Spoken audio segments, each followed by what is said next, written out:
Well, folks, it's another open the box video day, and we've got a nice box here from AEA Air Guns. So let's see what the AEA has here today. Let me open this up. I don't know if you can see it. I'll have to review the video and look back. And we have us a 357 Challenger AEA bolt action with the magazine. As you guys know, most semi-auto and autos don't really like solid slugs very much. At least I haven't had luck with them.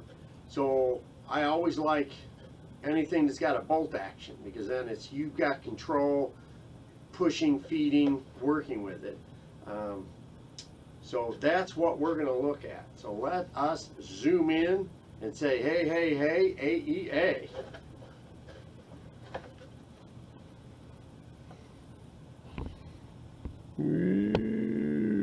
Zoom. Let's see if we can zoom into zoom. Okay. Get the old oohoos here so I can see what's going on. Can we zoom in? All right, so we have this beautiful stock. I'm not sure how to do this, guys. You're not going to be able to see my head.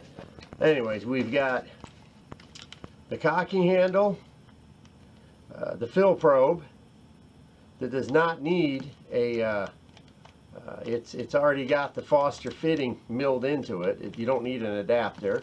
Some spare O-rings to go around the probe. 357 magazine, and the two bolts that go to the rifle. Oh, what is this? That's next week's lotto numbers, guys. I know what I'm playing. Thank you, AEA. Millionaires on the way.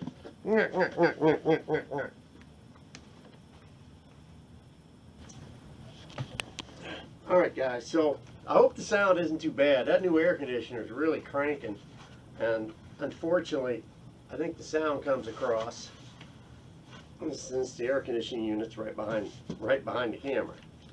So there is the stock. Lovely, beautiful mahogany, walnut oak, ancient zebra wood from the petrified forests of someplace. It's a very nice piece of wood.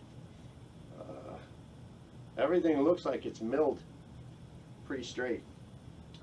So now let's get out the AEA 357 Challenger, and this is suppressed with the shroud, which is wonderful. But that means I can't put any Donny Schlong on the end of it at the moment. All suppressed shrouds have an end cap that unscrews, and then you've got your baffles inside. Oh, baffle, I see you down there. Oh, Mr. Hollowboy. Oh. So possibly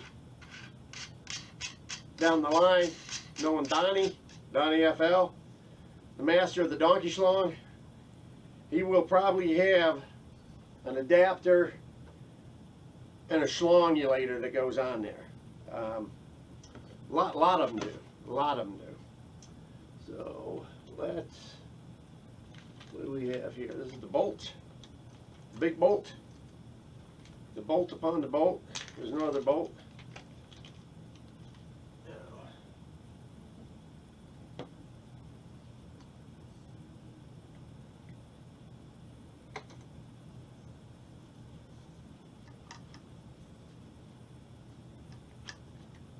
Go.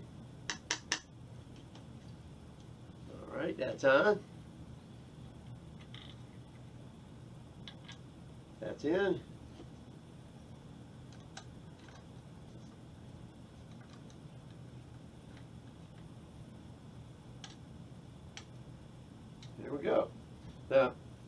torque the living hell out of mine. I just snug it up nice and tight because I don't want to be drawing and putting any undue pressure, you know, anywhere on the rifle.